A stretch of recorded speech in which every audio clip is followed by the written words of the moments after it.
Good morning, everyone, and welcome to the PivotBoss pre-market video for Tuesday, March 31st, 2020, the last trading day of the month and the last trading day of the quarter. And again, a reminder to please join me tomorrow afternoon at 4 o'clock p.m. Central at pivotboss.ecofin.co. You can see the URL at the top here, pivotboss.ecofin.co. That will help you get joined on to the PivotBoss chat room there. You can do it all for free, and the good news is you can do it from any browser. You can do it from a desktop app. You can do it from your iPads or phones.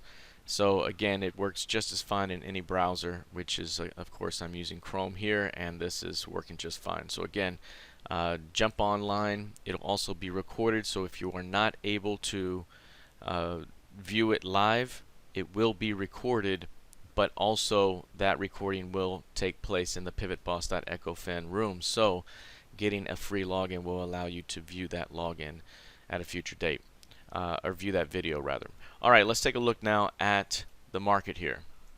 You'll see this is a daily time frame of the ES. In the previous session, a pretty significant trend day up, and price took out highs here over the last couple of days in overnight trading, took out the previous session's high, and is now showing a bit of weakness. Again, one thing I mentioned before is this was a fairly strong low for the week. Is it a strong enough low for a broader recovery back up, or does that low need to be retested, or do we see a shakeout at some point? One thing that continues to be true here is the fact that we are still in a downtrend overall, and we are still inside the bearish PIMA trigger zone.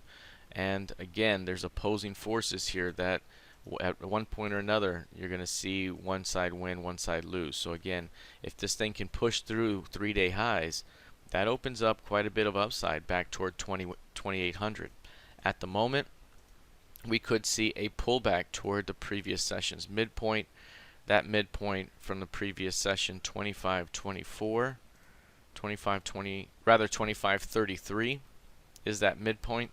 And so again, we could see a move back to that point now that the previous session's high and the previous session's close have been offered here to begin or heading into RTH. So again, that rejection at the previous high and close tends to open up a return back to the midpoint, with the potential of seeing a move to the opposite end of the previous day's range and bringing up a bearish outside day. That could certainly happen today. Again, based on the fact that we've taken 2613 off of the previous close and the previous high, we likely see a return back toward 2533 on an intraday basis with a shot for lower levels. All right, let's take a look at the NQ. Keep in mind, again, we are within the midst of a short-term flow higher. The medium-term trend is down. The long-term trend is clearly up. But at the moment, we're still in a medium-term trend down, and we're still inside the bearish PIMA trigger zone here.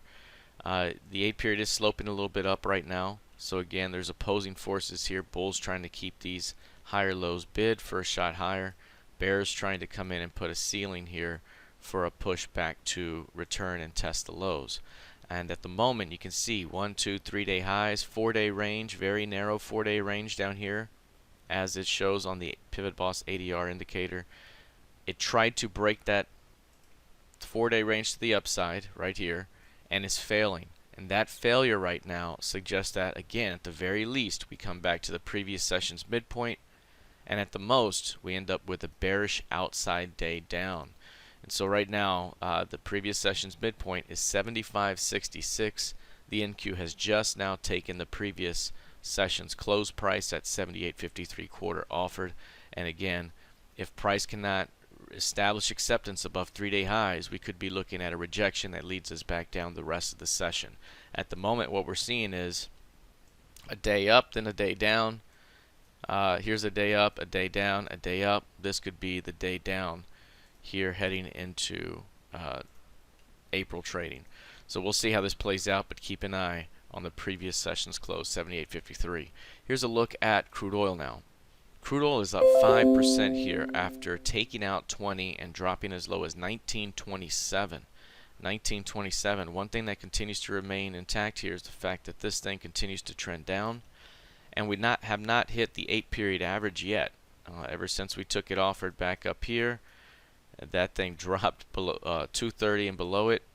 It's been downtrending ever since. Never strong enough to hit the 8-period average. The 8-period average right now is 23.16 at the moment. And what you're seeing right now again is clear support at around the 20 to 20.5 zone, but we're not seeing any lasting strength on the bounces. We're seeing weakening bounces time after time, and so what that could lead to is an exhaustion of these bulls, a stop run of the stops below, and that could lead to a flush down.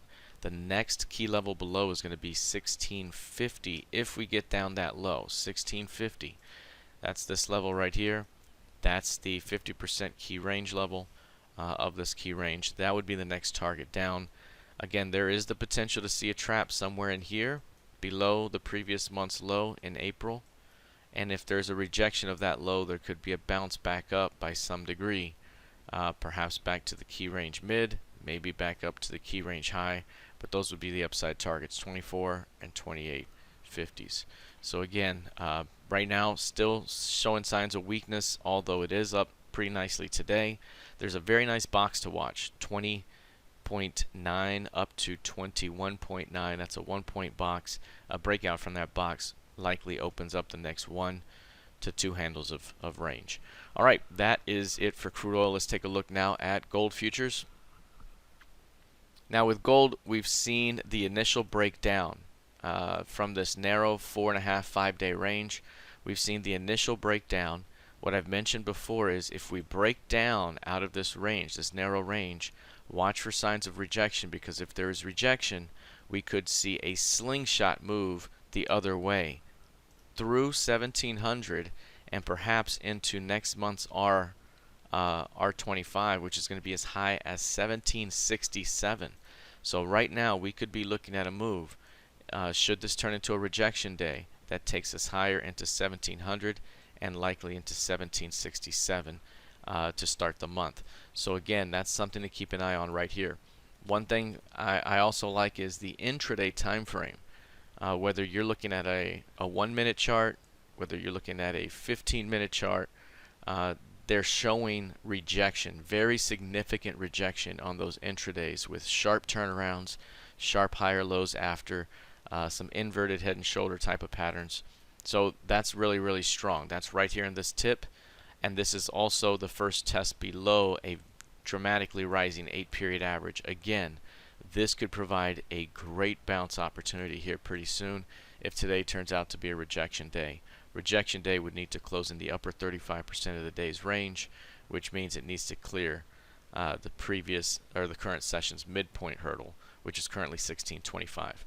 All right, that is it for now. We'll see how this plays out the rest of the session. Remember, I will be hosting the monthly market outlook tomorrow, April 1st, Wednesday, at 4:00 p.m. Central in the pivotboss.ecofin.co room. All right, have a fantastic rest of your session, and I will see you in the trading room. Take care.